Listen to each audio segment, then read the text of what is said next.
კვლავ განხილვის თემა, ვინ მიიღებს მონაწილეობას თვითმმართველობის არჩევნებში მზადებას აანონსებს გირჩი. ოპოზიციის მეორე ნაწილი კი პირველ რიგში ახალი საპარლამენტო არჩევნების ახალი პირობებით ჩატარებას და პარტნიორების გათავისუფლებას ითხოვს. გახარეს საქართველოსთვის პარტიაში აცხადებენ, რომ ისინი ყველა არჩევნებისთვის ემზადებიან, თუმცა კოორდინაცია აქვთ სხვა ოპოზიციურ პარტიებთან. მართლ გუნდში კი მიიჩნევენ, რომ ოპოზიციის ნაწილი სამოქმედო გეგმებთან დაკავშირებით გარე ძალების გადაწყვეტილებას ელოდება.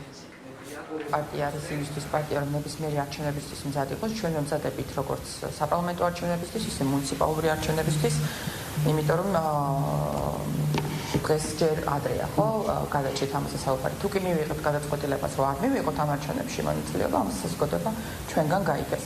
რაც შეეხება დანარჩენ პარტიებს, ხო, მე ცოტა მიყვარს ხოლმე, იმიტომ რომ ერთი მხრივ ესეთ რადიკალურ განცხადებებს აკეთებენ, ხედავთ, ყველას არ ეხება ცხადია, ხო?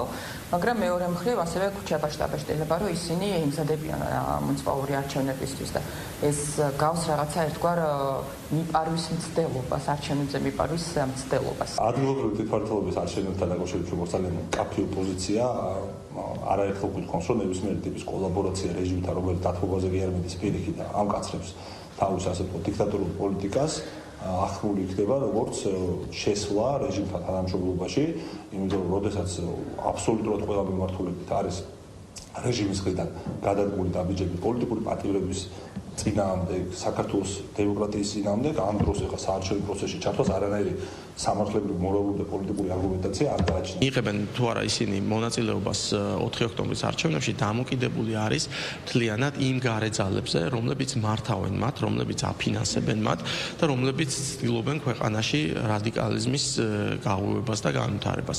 შესაბამისად, სანამ მათგან არ ექნებათ მათ გადაწყვეტილად კონკრეტული პასუხი, გვექნება ეს ქაოტური სიტუაცია, როდესაც ისინი ვერ ყალიბდებიან და ერთმანეთის ურთიერთგამომრიცხავ და საწინააღმდეგო აზრზე საუბრობენ, რომ მიიღებენ თუ არა მონაწილეობას. ეს კიდევ ერთხელ მიუთითებს იმაზე, რომ ეს ოპოზიცია, რადიკალების ჯგუფი თავის თავს არ ეკუთვნის, ისინი არიან მთლიანად მართული.